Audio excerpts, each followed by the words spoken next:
So this is how you get stuck.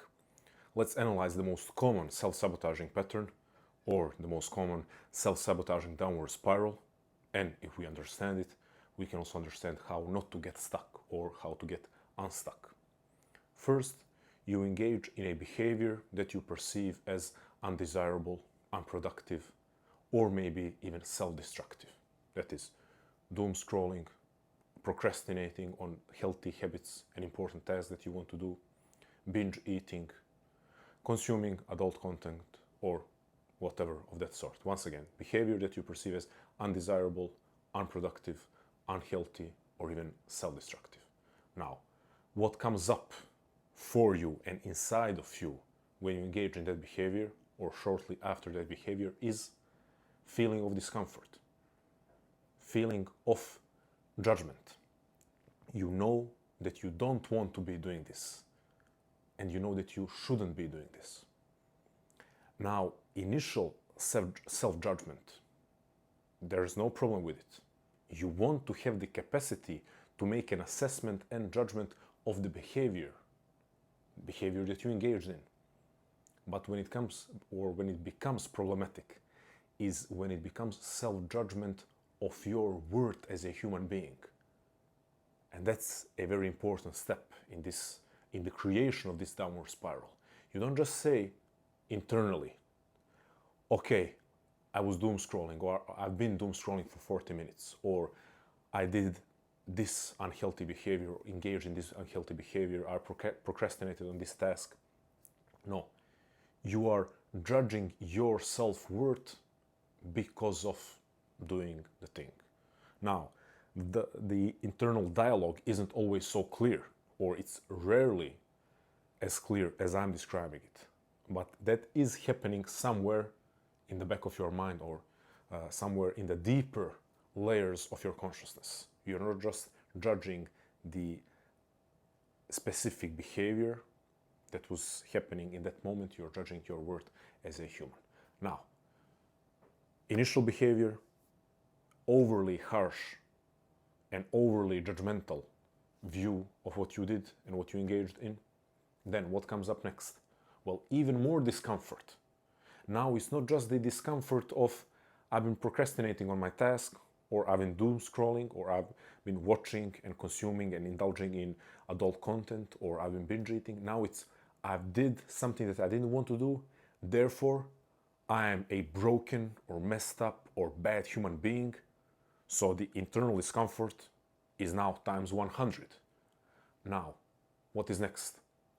Well, you are in a state of emotional and psychological distress, or at least strong discomfort, but maybe even distress. And your nervous system is now also dysregulated. You need self-regulation or self-soothing. However, for most people, after these couple of initial steps, for most people, the next thing that they do is not go for a walk, or do some deep breathing, or do journaling, or practice some constructive self-reflection and a constructive conversation with themselves. For most people, they reach for the quickest and most easily accessible way of self-soothing, which we will see ends up being a maladaptive attempt at self-soothing. That's how psychology classifies it. Maladaptive attempt at self-soothing, because it doesn't end up being self-soothing. What are those things? Well, again, doom scrolling, or scrolling in general, or cheap, mindless entertainment, or again binge eating, or again substance consumption and overconsumption, different substances that sedate you. Again, adult content. So I've engaged in a behavior that I didn't want to engage in. I judge myself harshly for it, too harshly, that produced greater emotional and psychological discomfort and distress. And because I want to escape and relieve myself of this discomfort and or distress, I'm seeking for self-soothing, and I'm seeking for the easiest, quickest, most easily accessible form of self-soothing that ends up being also an unhealthy behavior. And then once again I notice that I've done something that I didn't want to do, and once again I judge myself as a human for engaging in that behavior, I don't judge the moment of behavior or the behavior itself. Or I don't judge myself for making one mistake right now and trying to correct it. I judge myself as a whole human and my whole life history. Or I dismiss my whole life history and judge everything in this moment. What is this? It is a loop. It is a downward spiral. Now you are constantly trying to catch up or make up for this immense sense of internal discomfort. You are trying to medicate it away through different forms of maladaptive attempts of self-regulation or attempts at self-regulation. Now, what is probably the most important link in this vicious chain is that judgment. Can you pause and acknowledge that you've engaged in a behavior that you don't want to engage in, that you shouldn't have engaged in? Can you acknowledge that? Can you judge yourself, but judge yourself fairly? And then do the next best thing. So rather than punishing yourself with further self-destruction, can you acknowledge, okay, I did what I shouldn't have, or what I don't want to be doing with my time and with my energy and with my life. But now, if I'm actually trying to better myself, then there is no place for putting myself down and further destroying my self-esteem. No. If I want to recover the momentum of my life, momentum, the word that I'm always talking about, because this is about momentum. Instead of downward spiral, having an upward spiral. That's what we want. That's momentum. So if I want to shift the momentum of my life, there is no place for this type of self-judgment. Not to say that I'm tapping myself on the back if I notice that I've been scrolling for an hour. But if I notice that I've been scrolling for an hour, what would I do for myself if I was my best friend? What would I do for myself if I was my mentor? What would I do for myself if I was my own big brother? I would say, listen, this was unnecessary. You can't keep doing this. This is not who you are. This is not who you're supposed to be. But it's okay. Let's go. Let's do the next best thing. Forget now. Forget about you scrolling for an hour or 2 or 3. Forget that you ate 3 pizzas. Forget, especially for the guys, forget that you overindulged in adult video content. Forget about that. It's in the past. If we want to shift the momentum of your life, if I want the best for you, let's go. Let's go. Shower. Go for a walk. Journal. Play some relaxing music. 3 minutes, 5 minutes of deep breathing. Call a friend right away. Call a friend that you know cares about you. Meet up. Go for a walk. Anything that is, of course, relevant to the context of your life. Maybe you cannot go out with a friend because your shift starts in 30 minutes. Okay, shower. 5 minutes of deep breathing. Before the shower, 1 set of push-ups. Close to failure or to failure. Then showering, then breathing, then some relaxing music. Encouraging music. Not overly stimulating music. That's just one example. So, if I'm my own best friend, my own mentor, my own big brother, and if I want to help myself shift the momentum of my life, I'm not saying to myself, you piece of shit, look what you've been doing. You should be ashamed of yourself. You should hate yourself. You will never amount to anything. I wouldn't be doing that, right? You wouldn't be doing that. If you were someone's mentor, best friend, big brother, big sister. I'm using male terminology, big brother, because I'm a man, but I know there are ladies watching this as well. So then I'm bringing it back to you once again.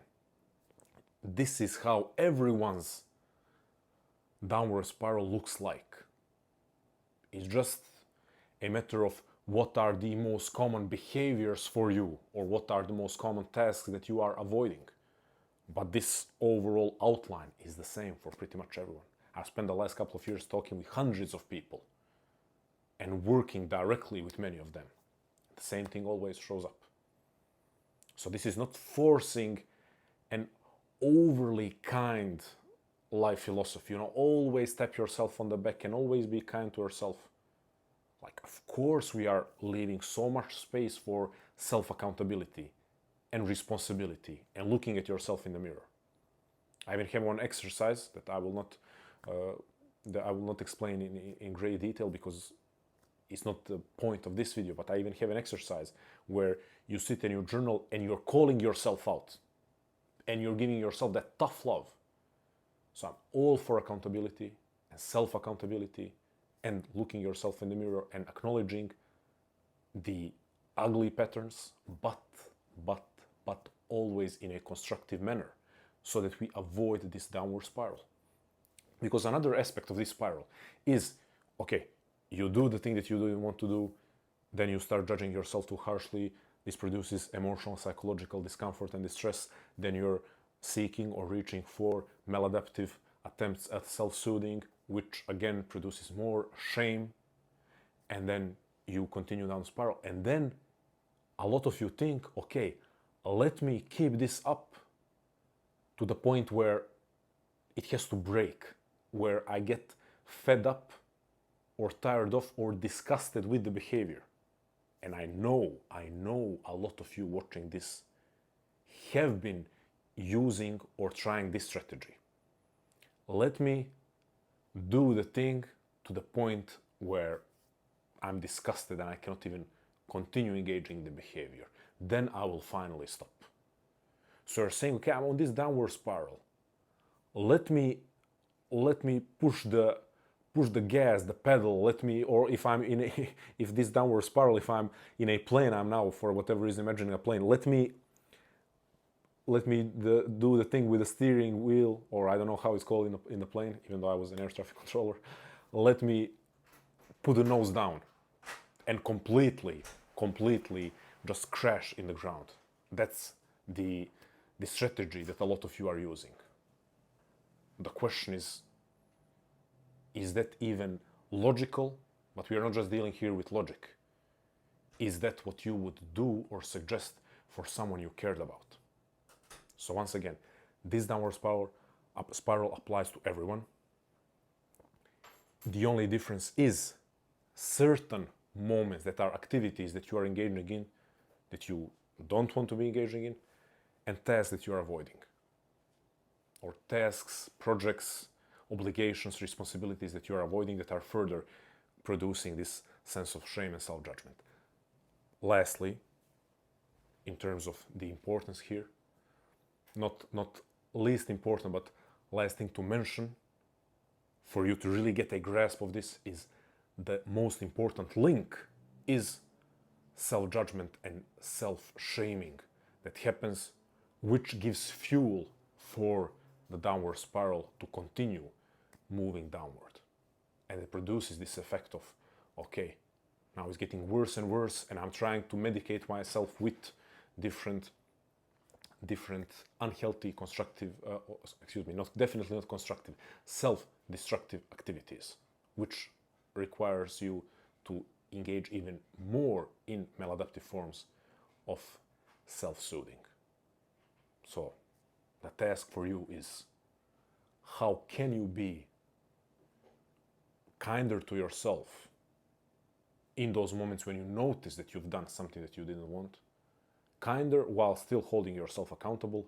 And if you notice that you've been on a downward spiral, how can you also break the loop of reaching for maladaptive forms or maladaptive attempts at self-soothing, and instead of continuing to engage in same activities that leave you with even more shame, you do something that will shift the momentum of your life. Two questions that I'm not saying that they're going to be extremely easy to answer, but also they're pretty clear. Answers are in front of you, I know that. And the best thing is not a test that has one or two universal correct answers that apply for everyone. It's how it looks like for you. And you need to start answering this day by day. Not writing it out on a piece of paper and submitting your test to the teacher. There's no teacher. There is no one giving you a grade. There is no one judging your worth as a human being. It's only you with yourself, day by day, being a better friend to yourself while still holding yourself accountable, and being a better friend to yourself by not reaching anymore, or at least reaching less, for these maladaptive attempts at self-soothing, and doing the next best thing, not the next most impressive thing, not the next most magnificent thing, but the next best thing that will just get you out of the loop of self-destruction and self-sabotage and self-shaming, because you don't deserve it. You deserve to be a better friend, mentor, and a better big brother or big sister to yourself. Thank you.